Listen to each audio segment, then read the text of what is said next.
বেলে মাছগুলো কেটে ধুয়ে পরিষ্কার করে নিয়েছি। এবার এতে নুন দিয়ে দিলাম, হলুদ দিলাম। বেলে মাছগুলো একটু বড় বড় ছিল, গোটা ভাজলে বেঁকে যেত, মাছটা ভেঙে যায় বড্ড, তাই জন্য মাছগুলোকে কেটে নিয়েছি। সর্ষের তেলে মাছগুলোকে ভেজে নেব। মাছগুলোর এক পিঠ ভাজা হয়ে গেছে, অপর পিঠটা উল্টে দিয়েছি। এবার এগুলো তুলে নেব। ওই তেলের মধ্যেই কালো জিরে ফোড়ন দিলাম, কাঁচা লঙ্কা দিলাম, পেঁয়াজ দিয়ে দিলাম। পেঁয়াজটা একটু হালকা লাল করে ভেজে নেব।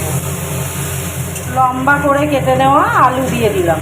আলুর মধ্যে নুন দিয়ে দিলাম, হলুদ দিলাম, ভালো করে ভেজে নেব।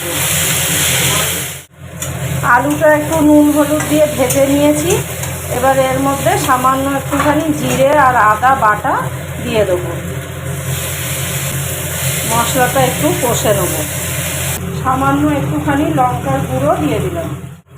মশলাটা কষা হয়ে গেছে, এবার এতে জল দিয়ে দিলাম।